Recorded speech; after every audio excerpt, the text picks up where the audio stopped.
A man and his 4-year-old son are in a race for their life against the trio of truly bizarre alien invaders. And then we travel to Mount St. Helens, shortly after the devastating eruption of 1980. Prepare to grab your gear, ladies and gentlemen. You've been enlisted on a special mission.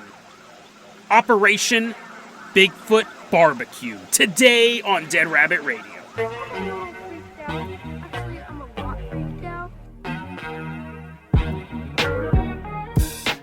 Hey everyone, welcome back to another episode of Dead Rabbit Radio. I'm your host, Jason Carpenter. I'm having a great day. I hope you guys are having a great day too. I hope you guys have some fun plans for the weekend. We got a really cool episode ready to go, so let's get it started. First off, before we get started, let's introduce one of our Thanksgiving live stream supporters. Coming into Dead Rabbit Command, everyone give it up for Helena. Yay, woo! She's coming in, she's doing cartwheels, showing off. Helena, you're going to be our captain, our pilot this episode. If you guys can't support the show financially, I totally understand. Just help spread the word about the show. That helps out so much. Talk about it on your socials. Talk about it to your friends and family. Really, really counting on you guys to help the show grow. Helena, I'm going to go ahead and toss you the keys to the Jason Jalopy. We're going to leave behind Dead Rabbit Command. We're going to take a nice leisurely drive all the way out to Russia. You know, when I started this show, we're going on year 4, really. In June, it'll be 4 years since we started this show. It's crazy. One of the things that I never would have predicted, that we would be in Russia so much. When the Iron Curtain fell, when communism was wiped off of the European continent, a bunch of people showed up and started talking about UFOs. It's really, really fascinating. What happened was you had people having these experiences around the same time that the Americans were, really post-nuclear bomb, atomic age to now. But you didn't want to talk about it. We've addressed this in other episodes because you would end up in a gulag at best. You're basically, if you said that you saw these unusual events, you would be visited by the KGB. And we have covered UFO stories before where it ends with the people being told, don't mention this to anyone, that KGB will come looking for you. I'll see if I can find the specific episode where the dude, kept his mouth shut. He told the people in the village, and they were like, stop talking to us, please. I'll see if I can find that episode. Because it happens more than once.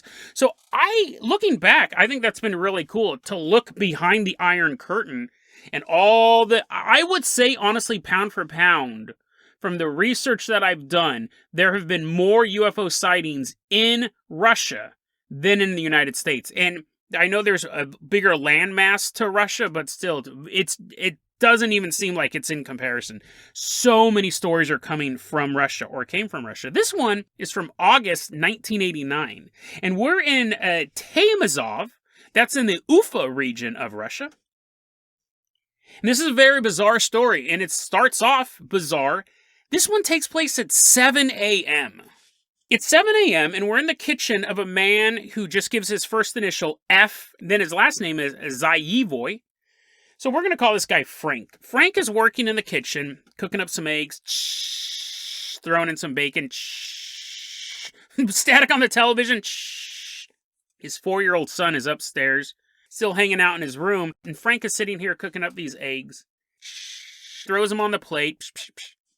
He's done making breakfast, and he leaves the kitchen. A short while later, he walks back into the kitchen. There's still the plate there with the eggs and the bacon. He walks in the kitchen. And sitting on the kitchen floor is a bent fork. Now, Frank looks down at this with the curiosity that any of us would have. He was just in this room. He remembers not bending any forks. He walks over and he looks at this bent fork on the floor. So he bends over to pick it up. And as he's bending over and he's reaching for this fork, all of a sudden, in front of him, this is so bizarre. So imagine this. You're totally bent over in this kitchen, bending over to pick up this fork, and then you see a blue glow. And you notice the blue glow is coming from in front of you, but you're bent over. You can't really see what it is. This is almost like, I've seen this in cartoons. He starts to look up. As he's holding this fork, he starts to look up and he sees a pair of glowing blue legs. And he's slowly He doesn't know who these belong to, right? And you're kind of nervous. Do you want to know who they belong to? He's slowly looking up as he's straightening his back. He's slowly raising his eyes and raising his head, and he's seeing that these blue legs are attached to a glowing blue person. But not just any glowing blue person. Not Benny, who lives down the street, who loves to glow blue in the morning. This dude is 8 feet tall. So, I mean, to this day, he's still slowly looking up. He's still craning his neck up. And then he realizes, actually, there's 2 glowing blue people in the room, right? That's just not weird enough. There's a giant 8-foot tall guy. There's another one standing next to him who's shorter.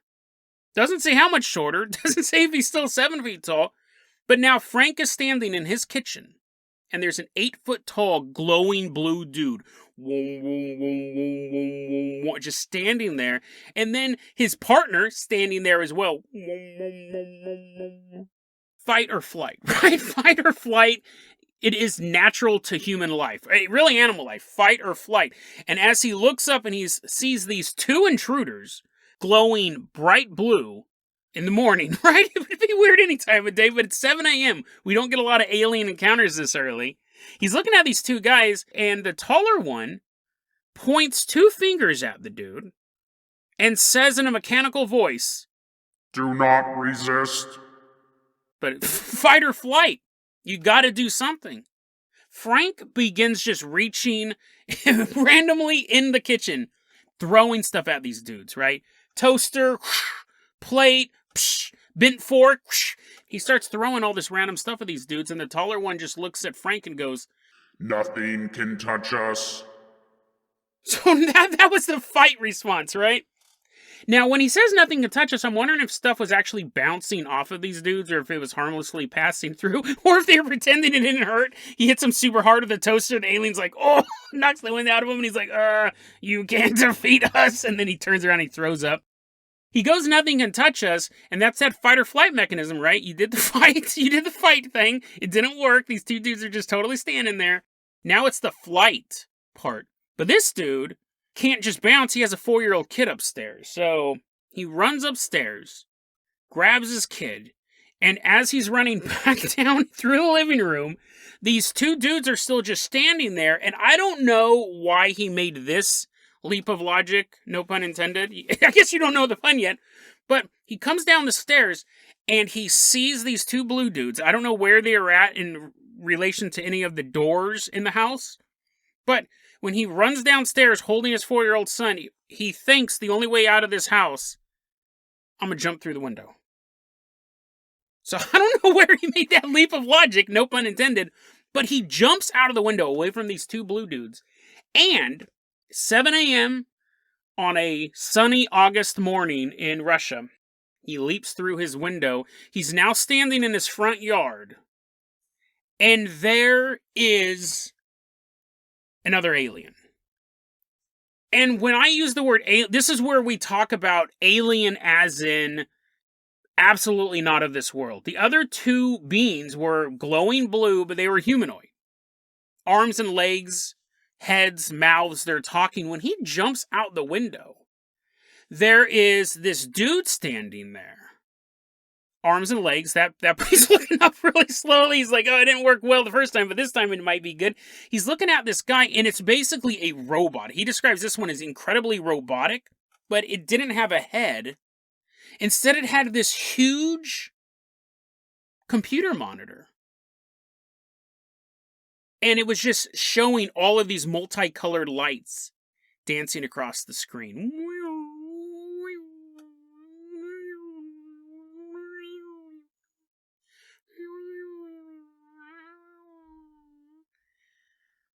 Frank took his son and he did not look back. He just ran through town until he felt safe. He's running to this day. I got a story from thinkaboutitdocs.com. They got it from a magazine called Evening UFA, which technically is the name of the town. I'm wondering if it was like a newspaper there. It was written by a guy named Gennady Ivanov. It's a great story.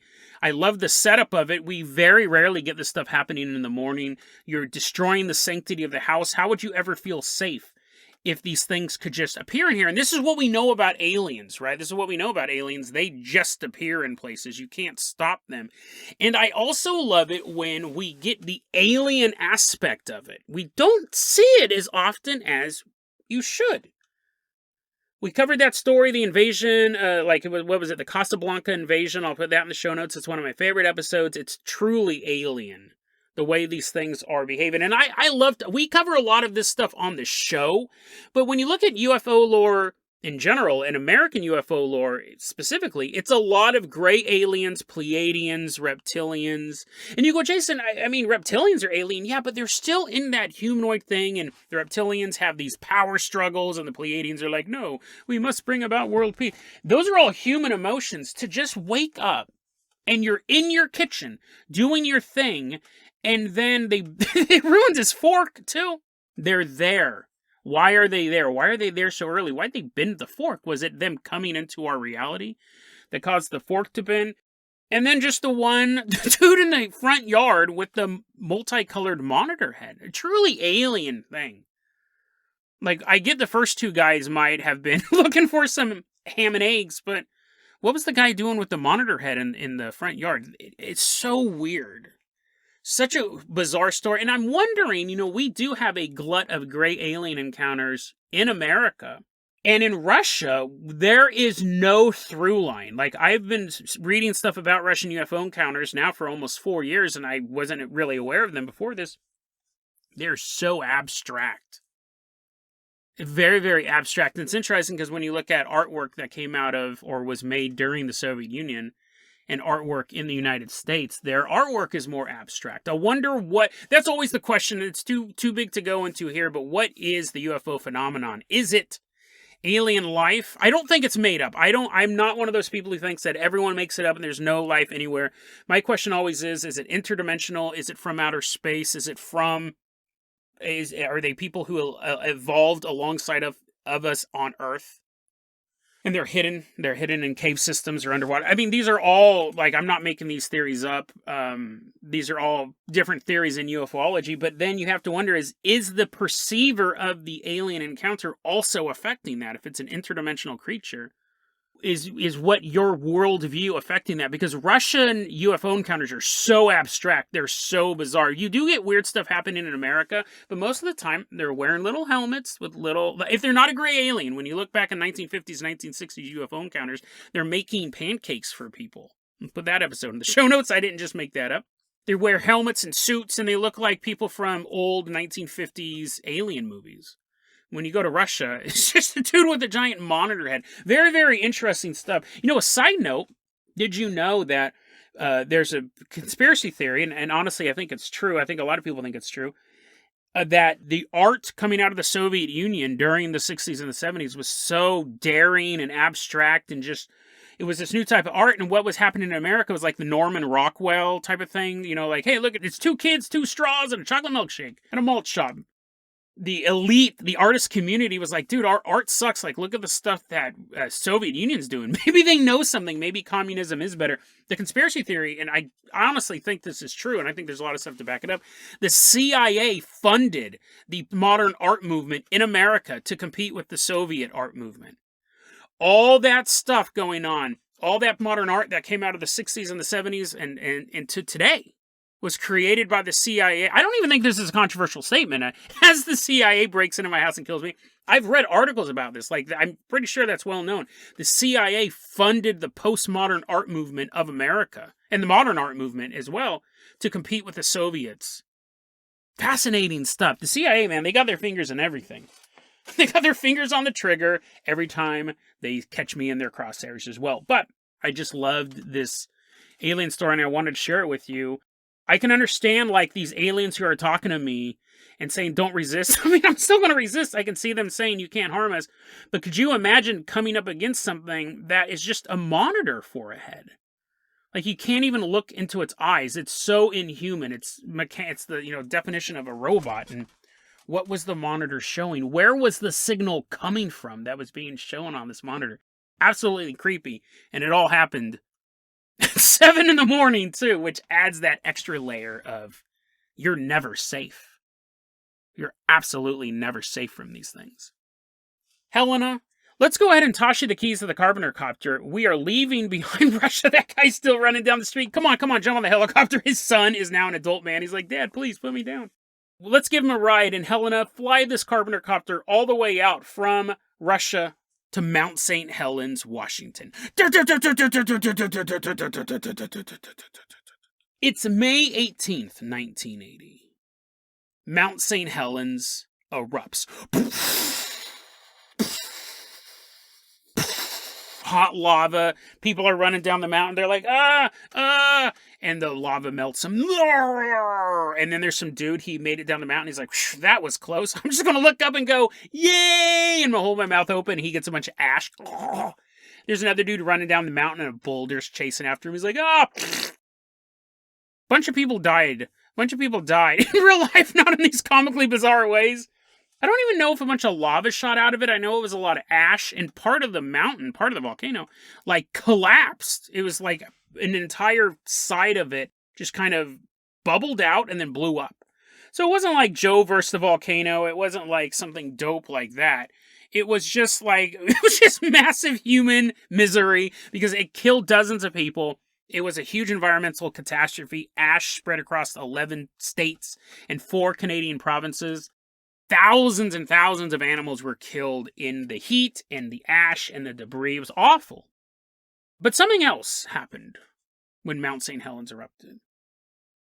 Of course, you had a bunch of rescue teams coming, right? You wanted to come in, you had to save people from looking up and going, look at that! As more ash was coming, they're like, no, close your mouth. You had National Guard come out there. They were trying to prevent more deaths and save people that they could. So National Guard was out there. And people in town saw a bunch of Chinook helicopters fly over to the area surrounding Mount St. Helens. That's normal, right? Chinook helicopters, they're used for military transportation. So it would make sense to see a bunch of these during a rescue operation. But the rumor is these Chinook helicopters weren't rescuing people. There's people stranded on their roofs, a bunch of hot lava surrounding the building. They're like, help us. Chinook's like, these Chinook helicopters weren't there to rescue humans. It was a retrieval mission these guys were on. They were there to pick up dead Bigfoots.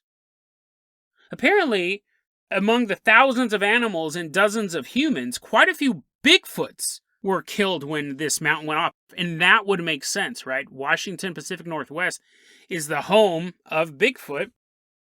When a disaster this huge would hit, of course, you would see this as a side effect. You would see a lot of dead Bigfoots.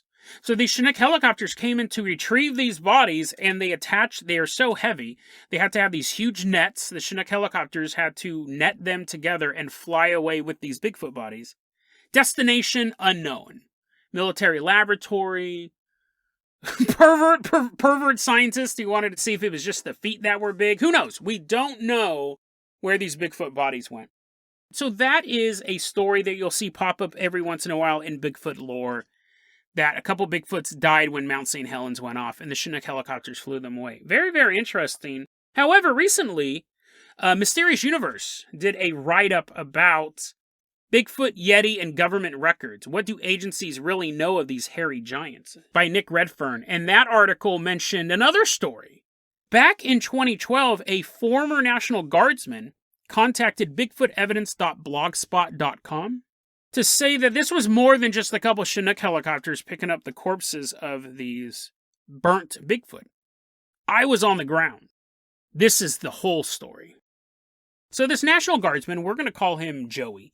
Joey said him and his fellow guardsmen were sent to this particular area of Mount St. Helens to work on this cleanup crew. And while they're there, some dude's like, hey, you guys, you dudes over there, quit cleaning up. They're like, we weren't doing it. How do you clean up after a volcano? They're like dusting rocks. They're like, I guess this works. They're like giving squirrels baths. But just then the commanding officer on the scene goes, you guys, hey, put down those beavers. They can build their own dam. You guys are being reassigned. Escort mission. Get your gear and get ready to go in 5 minutes. And they're like, okay. So they're putting down the beavers. They're waving goodbye.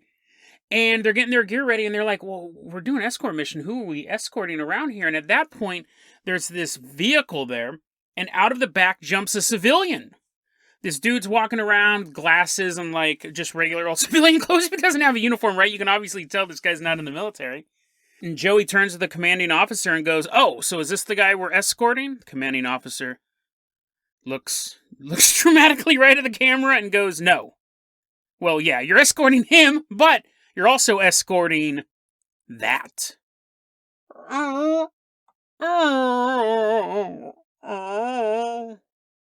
Out of this van hops Bigfoot.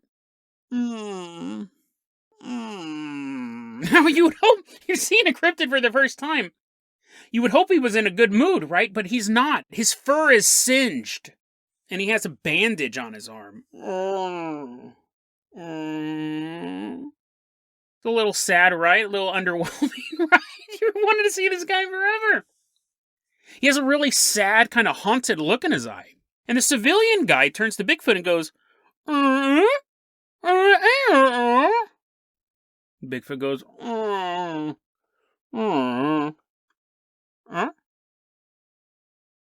The soldiers are like, dude, we signed up National Guard to, like, help floods and stuff like that, help during volcanoes, and now we're going to be escorting Bigfoot? What in the world is going? Where are we going?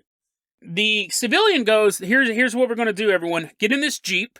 The Bigfoot's driving, his feet are destroying the gas pedals. Everyone get in this Jeep.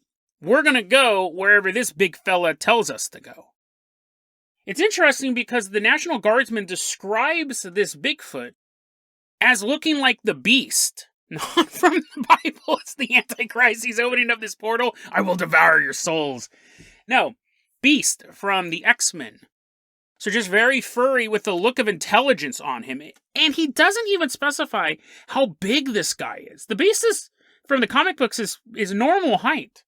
So he doesn't even say that this guy's, like, super huge. It's just, I mean, it's obviously not human. It's a big old monster, man. But you have this dude covered in fur, with a very, very expressive face, and the expression right now is sadness. So they all get in the Jeep, and they're driving around, and the whole time the Bigfoot and the civilian are having a conversation. And the soldiers are just listening in. They don't understand anything, but it's fascinating. A man, a human, talking to a Bigfoot. Bigfoot's existing in the first place? Stop. He's telling us to stop. The Jeep comes to a stop, and the Bigfoot's sitting in the back and goes,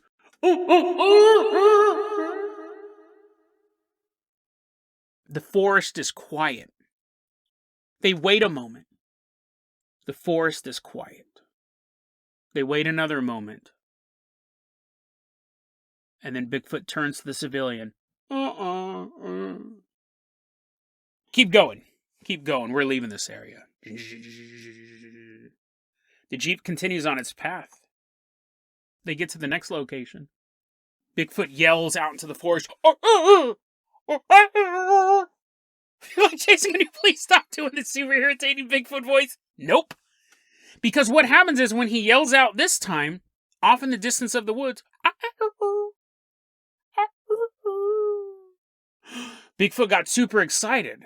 And he's like, okay, I'll just say what the Bigfoot's saying in English at this point. Otherwise, this episode's going to be 3 hours long. Basically, Bigfoot's going, one of my people are here. Apparently, he's a professional wrestler now. And so the National Guardsmen go out and they follow the sound of this other Bigfoot, and they find a big old furry dude just laying there. He's injured, but he's going to be okay. Come on. Let's get an entire division of troops to carry you back to the Jeep. Now, I'm guessing, it doesn't say that this Bigfoot jumps in the Jeep with the other guys. I'm guessing, like, they left some soldiers behind to, like, keep him company while the rescue mission's coming in. Because the Jeep that Joey is in, and the civilian and the first Bigfoot, continues to drive on its way. They go to the next location. It's a cave. And the Bigfoot yells out of the car, "Is anyone in there? In there. They hear a Bigfoot yelling in pain. This would be the most horrifying mission to ever go on. They hear the sound of this Bigfoot screaming in pain down this dark cave, so 2 soldiers go inside. And they start trying to help this Bigfoot out, and he's really badly burned. And so these soldiers are trying to help this wounded Bigfoot out of the cave, and eventually the Bigfoot in the vehicle sees his compatriot and just kind of shakes his head. He's not gonna make it. Let's go. The guy's like, at least give me a fighting chance. Take me in one of those helicopters. Take me somewhere. The Bigfoot orders the Jeep to leave, and as they're driving away from the area, they hear a and as they're driving away, they hear that gunshot, and the Bigfoot in the back seat just kind of shakes his head. Think about how rare it is to even see a Sasquatch. It would be, I mean, it's awful when a human dies, but there's 7 billion of us. Imagine if there was only 7 of us, and one of them died. It would be horrifying. So Bigfoot in the back seat is like, oh man, that's going to suck. They do this at 3 more locations. Not shoot fellow Bigfoots. They go to 3 different locations, and the Bigfoot is yelling out of the Jeep, "Is anyone out there?" And there's no response. And then their final location they stop that day, Bigfoot lets out his call, trying to see if any of his brothers or sisters are still alive. Arr, arr, arr, he hears in the distance. They find this dude. He has a really bad burn on his left leg, but other than that, he's A-okay. So the soldiers are like waving goodbye to Joey in the Jeep with the civilian and all that stuff, and they're going to call in a rescue crew for this guy as well. So Joey and the Bigfoot and the civilian and whoever's left in this Jeep, because they've been leaving people behind the whole time, finally make it back to base camp. And by then, they see the wounded Bigfoots actually being taken into the base camp as well. They've also been rescued successfully. And as the Bigfoot jumps out of the Jeep, he starts walking into the tent where his fellow Sasquatches are, and the civilian is walking next to him. They're having this conversation. And Bigfoot turns around and looks at Joey straight in the eye. Gives him a little wave of the hand, and then looks back down at the ground and walks into the tent of the base camp at the foot of Mount St. Helens. Joey and the other National Guardsmen who were part of this mission are like, okay, we just had this adventure, now what? And it's almost like their commanding officer knew what was going on, because he goes, listen, I know you guys have a lot of questions, but I'm going to tell you this right now. You can't tell anyone about this. You cannot tell anyone about this, and here's why. These dudes are just like us. They're just trying to survive. There's not a lot of them left, and if you guys go out and tell the story of what you guys just saw, this place is going to be flooded with hunters and camera crews and wackos and everything in between. Keep your mouth shut. The commanding officer did say, if you want to tell the story, wait 20 or 30 years, and then you can talk about it, because at that point, they're not going to be here. But for now, best to just let it lie. Joey goes on to say that after this, he's a resident of Washington. That's why he's in the National Guard. He goes, I've spent my life hiking through the Pacific Northwest. I'm always living out here, and I'm always camping out here. He goes, I have never, ever, ever seen anything to make me think that these Bigfoots are still in the area. And I looked for them. I learned a little bit of Bigfoot. He's yelling it into the distance. He goes, I specifically was looking for these. Sometimes I was just enjoying the great outdoors, and I wasn't really looking for them, but on my camping and on my hikes, I would think, are they still out here? And goes, since then, I've never seen any clue that they've ever been out here. Since. I've never seen anything close to what I saw that day when I escorted Bigfoot around Mount St. Helens. I find it fascinating when we talk about Bigfoot. There's 2 camps. We've talked about this before on the show, so I'm going to go over it really briefly, but there's the camp, and I think this is the most popular camp, that Bigfoot is a biological creature that exists, that leaves behind fur and leaves behind poop, and it eats berries and wild animals, and someday we'll catch it. Just like every year or two, every year we discover new species on the planet Earth. That's a misleading fact. Well, it's a truthful fact, but most of the time it's like little salamanders, tiny little fishes, insects that you could have stepped on all day long and never seen. And then you can look back, like people thought the gorilla was a myth. People didn't believe gorillas were real. Hans Vermhat still doesn't. But until they saw them, they had heard these stories about these giant man-like creatures, and they're like, that's impossible. But they found them. But I think the more realistic, quote-unquote realistic, idea, at least for me, is, but it sounds unrealistic for Bigfoot, is that it's some sort of spiritual entity, that it is interdimensional. We've covered stories where humans turn into Bigfoots. We've covered stories where Bigfoots are piloting UFOs or prisoners in UFOs. We've encountered interdimensional Bigfoots. We've encountered biblical Bigfoots. Mormon Bigfoot is supposedly Cain from the Bible, who killed his brother and continues to walk the earth. I'll put all those episodes in the show notes if you want to have a Bigfoot bash. But I think it's more like that. I think it's more that it's some sort of spiritual creature, some sort of transdimensional creature. However, I do believe, if it's not that, I believe that Bigfoot used to be here. I think that's far more likely that when the Native Americans were settling the New World, they encountered Bigfoot. And when you had tales of the Yeti, when you had tales of these creatures and the wild man in Russia and all these things, they did exist at that time. They were a real biological creature. And the stories today would be the last sightings of these things. It's possible that Bigfoot existed from Native American times up through 1960s, 1970s, 1980s, and the population kept dwindling smaller and smaller, and now there are none. Now, this is just a hypothesis. You can say, no, I saw Bigfoot. My house is getting robbed by Bigfoot right now.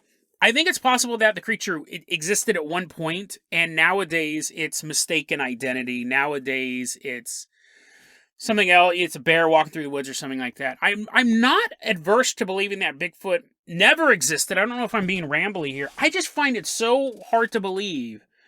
I believe in aliens and demons and ghosts. I find it so hard to believe that there's a biological creature walking around today that has a dedicated industry to finding him, and they can't find him. So that makes me think he either, one, used to exist, is a biological creature, and is long dead.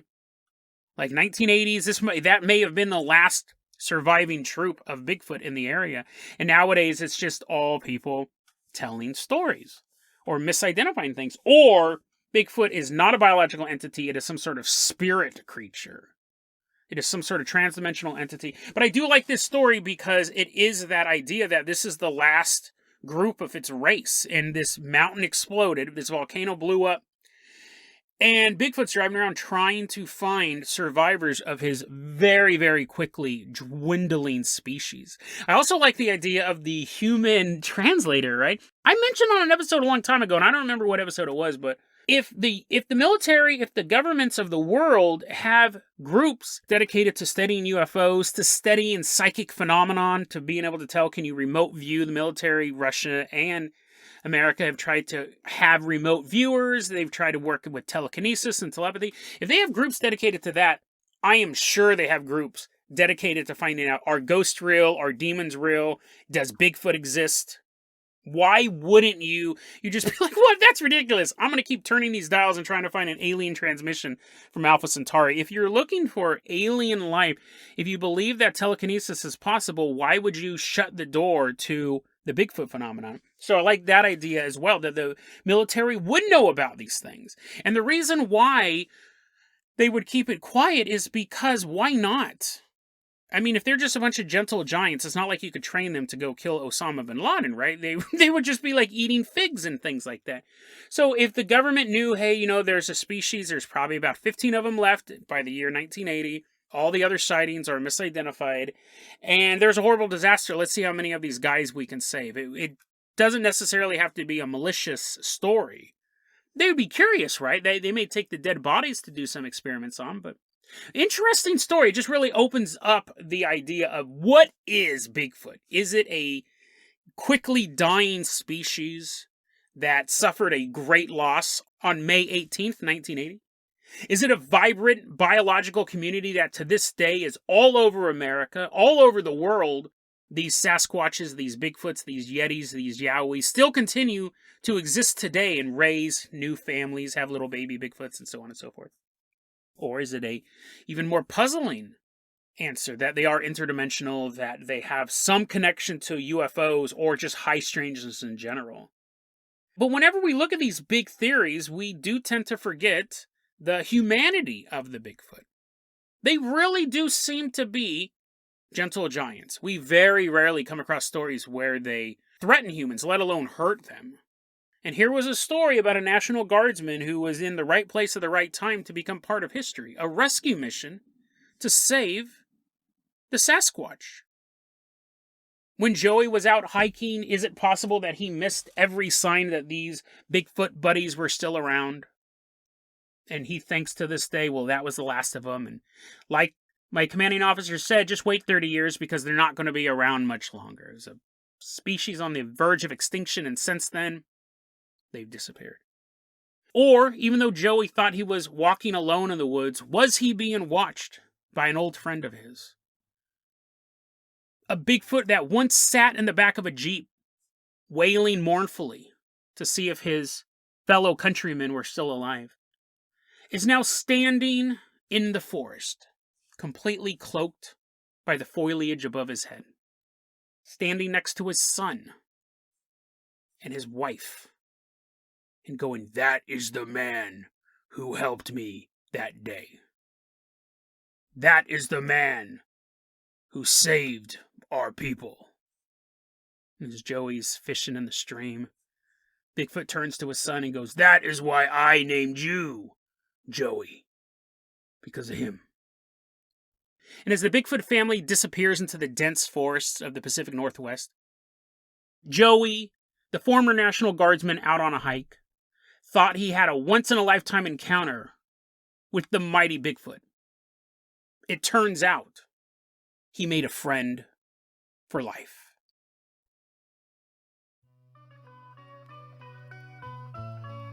DeadRabbitRadio@gmail.com is going to be our email address. You can also hit us up at Facebook.com/DeadRabbitRadio. TikTok is at DeadRabbitRadio.